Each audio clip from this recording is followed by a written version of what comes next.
एक छोटे से गांव में रहस्यमय कुआं के पास एक पुराना हवेली जैसा घर था।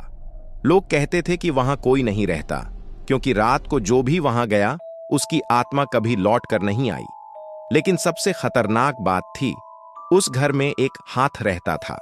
लोगों ने उसे जिंदा हाथ कहा। हाथ अपनी इच्छानुसार चलता था, पकड़ता था और कभी कभी चुपके से किसी की रूह खींच लेता था। रात के समय हवेली से अजीब धुंध निकलती थी। जो भी उसके पास जाता उसके चारों ओर काली धुंध फैल जाती और हवा में सैकड़ों फुसफुसाहटें गूंजने लगती। लोग कहते थे कि हवेली में प्रवेश करने वाला इंसान भूतिया हाथों की सेना में फंस जाता है।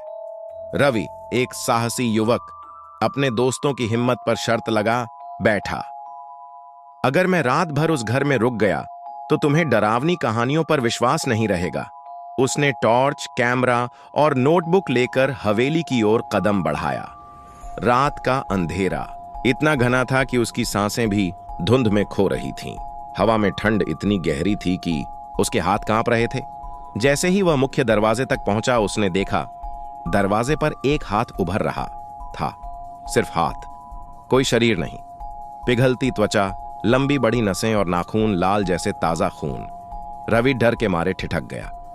हाथ ने धीरे धीरे दरवाजा खोला और हवेली के अंदर चला गया।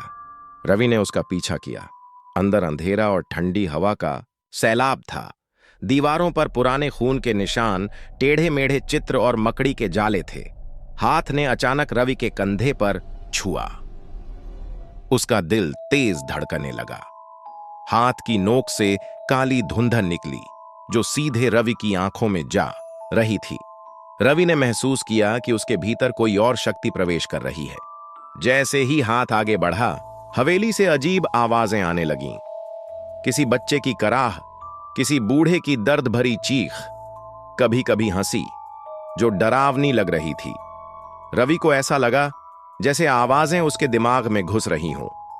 हवा इतनी ठंडी थी कि उसकी हड्डियां कांप रही थीं। फर्श पर खून के धब्बे धीरे धीरे बढ़ रहे थे, जैसे हाथ खुद उन्हें बना रहा हो।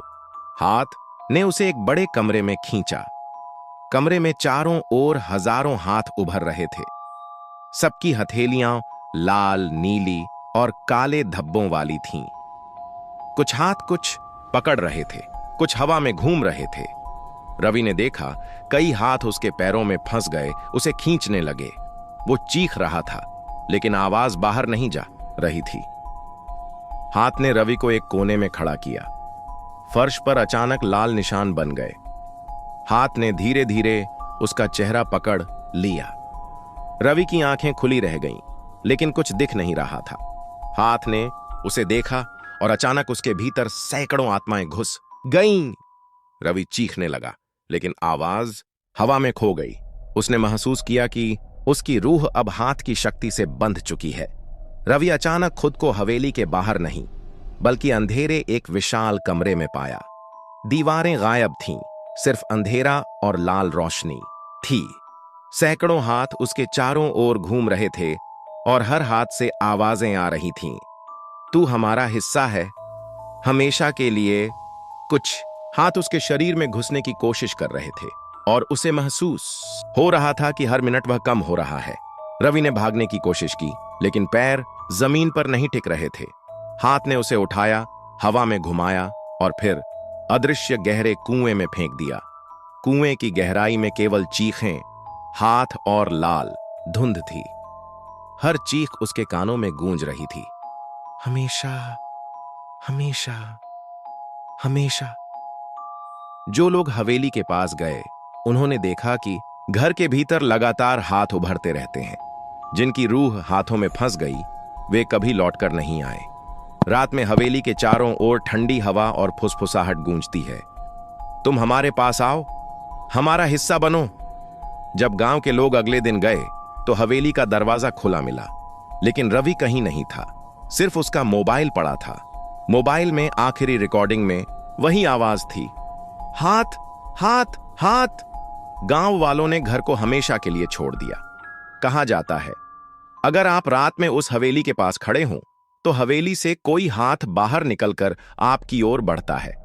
और जो हाथ पकड़ लेता है उसकी रूह कभी लौटकर नहीं आती।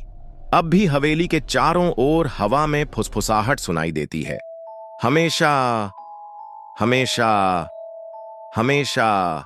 रवि गायब हो गया था। गांव वालों ने उसकी खोज छोड़ी, लेकिन हवेली की शैतानी शक्ति अब भी सक्रिय थी। जो भी पास गया हाथ बाहर निकलकर उसे छूने की कोशिश करता और फुसफुसाहटें हवा में गूंजती रहती, हमेशा हमेशा हमेशा।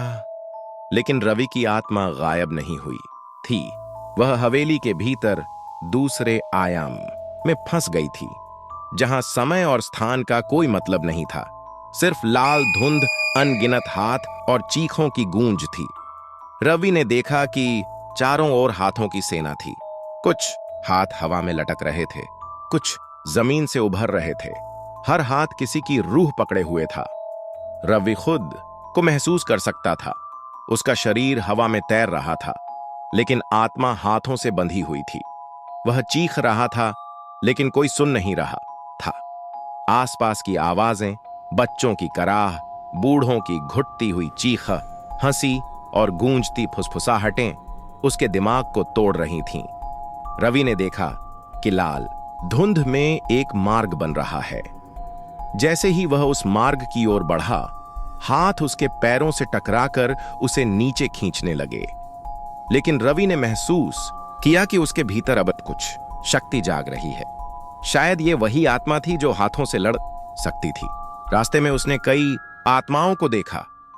एक जवान लड़का जो अपनी मां को खोज रहा था, एक बूढ़ा व्यक्ति जिसकी आंखें डर से पूरी काली थीं, एक महिला जो लगातार चीख रही थी, बचाओ बचाओ।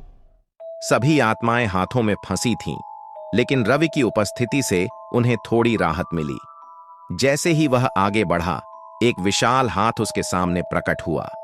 हाथ के नाखून इतने लंबे थे कि वे अंधकार को चीरते हुए बढ़ रहे थे। हाथ ने रवि को पकड़ने के लिए एक झटका दिया। रवि ने महसूस किया कि उसके भीतर जो शक्ति जाग रही थी, वह हाथ की शक्ति से भिड़ सकती थी। रवि ने आंखें बंद कीं और चुपचाप अपने भीतर से आवाज निकाली, मुझे मत रोको, मुझे आजाद करो, मैं अपनी आत्मा वापस चाहता हूं। आसपास की आत्माओं की आवाजें उसके साथ गूंज उठीं। हाथ हाथ हाथ, नहीं नहीं। हाथ ने रवि को अपने भीतर खींचा। रवि महसूस कर सकता था, यह हाथ सिर्फ भौतिक नहीं था, यह अलौकिक शक्ति का संग्रह था। हर आत्मा जो हाथ में थी, उसके भीतर एक शक्ति थी और रवि ने उसे महसूस किया। रवि ने अपनी छोटी सी शक्ति को इस्तेमाल किया और हाथ की ओर ध्यान केंद्रित किया। उसने महसूस किया कि अगर वह अपना डर छोड़ दे तो हाथ कमजोर हो सकता है। धीरे धीरे उसने हाथ को अपनी मानसिक शक्ति से चुनौती दी। हाथ झटके खाकर पीछे हटता दिखा।